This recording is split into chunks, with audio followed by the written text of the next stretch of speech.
Nikki here. I'm here today to do my Book of the Month review for Dr. Zhivago by Boris Pasternak. I did the unwrapping at the beginning of the month and I was super pumped to pick this up. I haven't read a lot of Russian classics, so I was excited to see how this played out. And oh boy,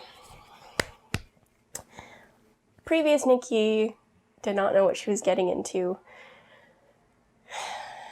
I'll play a little bit of the clip of me opening it and sounding super pumped. So I'm very excited and also incredibly nervous for this. And just looking back, oh, you sweet summer child.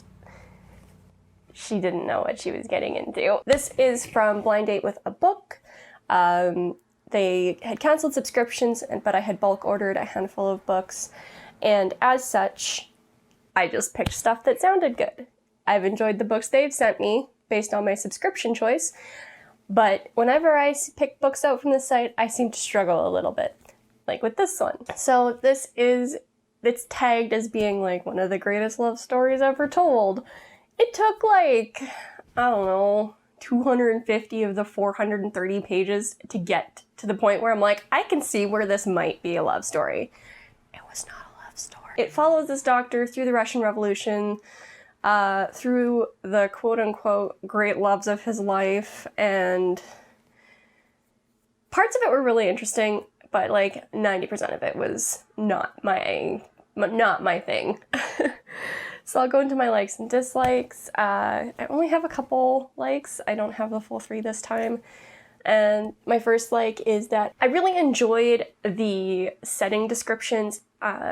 Boris Pasternak did a really good job setting the scene in terms of aesthetic.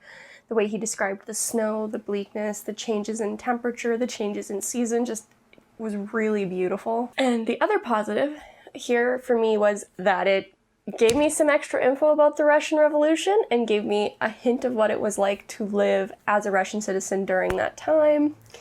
And those are the only 2 things in the book that I enjoyed. I'll go into my negatives, which were a lot more abundant than the light. The first one is that in the first 3 or 4 chapters, they just dump person after person, introduction after introduction on you, and then half of them never show up again after they're introduced.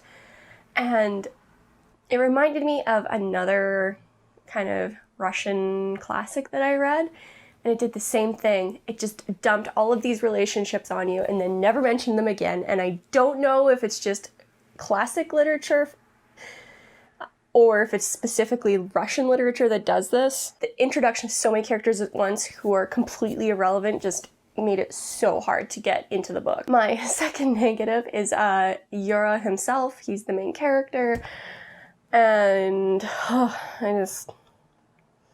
I couldn't do it. I didn't care for him as a person. I didn't care for him as a character. He came off as being almost not flawed, and the flaws he had were so minor, and he was able to overcome most of them. I didn't care for him.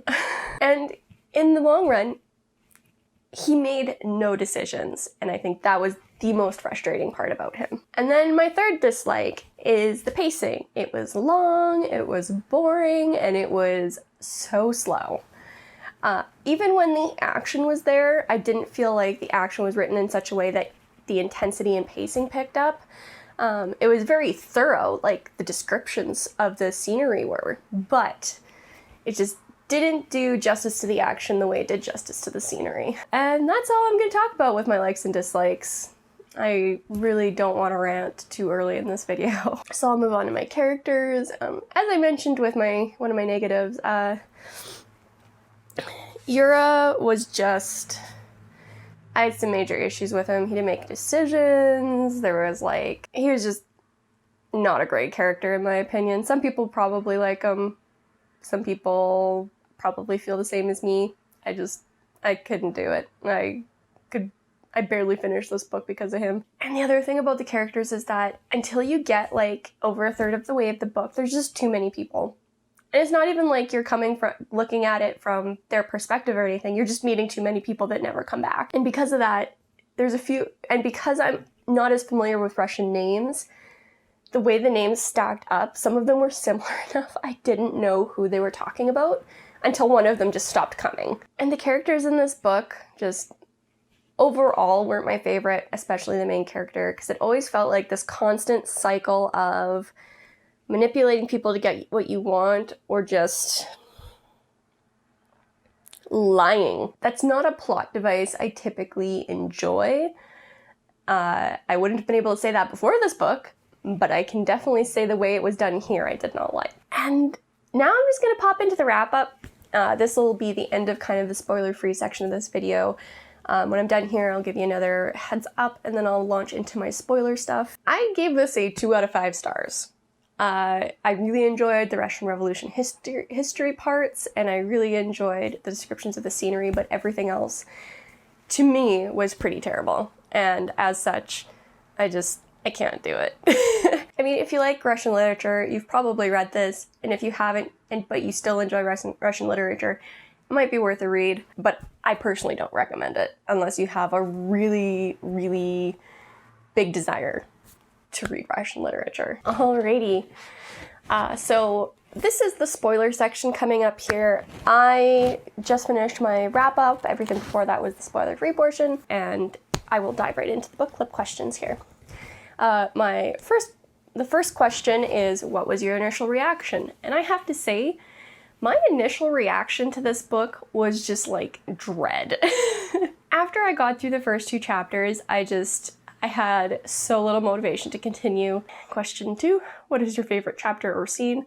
I very specifically don't have a favorite at all. None of this stood out to me. Question 3, how did the characters change throughout the book? They did not change hardly at all, especially the main guy you follow, Yura. He changed basically not at all, and I really wish he had have changed because it would have made the book more interesting. Question 4, how did you feel about the ending? The ending to this was very unsatisfying because I was so not into the main character. I hoped he was going to die just this really crazy death because it would have made the story more interesting. Didn't happen, and then super unsatisfying, super boring end. Question 5, would you read another book by this author? If it was a completely different subject, maybe, but most likely I would never pick up another book by this author. Question 6, my final one. Does this book remind you of any other books you've read? I would have to say it does remind me of one. However, I'm choosing not to name it because I never actually finished the other book. I had such a hard time getting through it.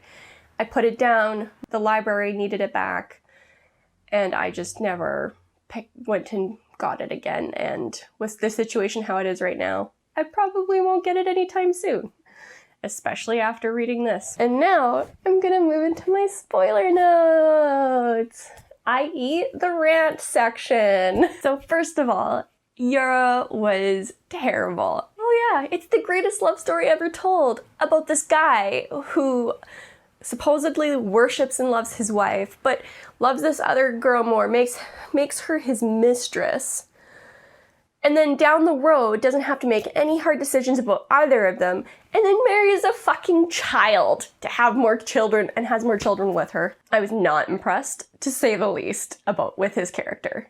Not impressed at all. And I'd mentioned with it both in the characters and in my dislikes, just the amount of people that were just plopped on your lap and didn't show back up. There was like one exception, and that was the guy who had a pedophilic relationship with Laura. He showed up way down the road and offered Laura a more stable life and gave Yura an easy out to get away from Laura, even though he supposedly loved her the most. Whatever. He dropped her like hot garbage and then married a younger girl and had more kids with him. Had more kids there, like, whatever. And I know it's a different time and that Yura's actions probably weren't that terrible at that time, but reading it now with like the standards I set for myself and for my husband, it's just like, I would like just get a divorce. Let's just get a divorce. make a decision. I know a couple people said that, or of the reviews, other reviews of this I read on Goodreads, a lot of people said this should have been a book from Laura's perspective, would have been way more entertaining. And I ask you, how would it have been more entertaining? None of the characters in this book were particularly well developed. The scenery was the best written thing. The Russian Revolution history tidbits were the second best written thing. The characters just were not well done, in my opinion. And although Laura was like 100 times more interesting, I don't know that the book would have been better had it been based around her. But that is just my personal opinion. And I'm just gonna stop here. I ranted and rambled and it didn't make that much sense, I'm sure. And I'm sure editing it will be hell because I won't know what to do, what to keep and what not to keep. So I'm gonna end here and I will just see you guys in the next video. Bye.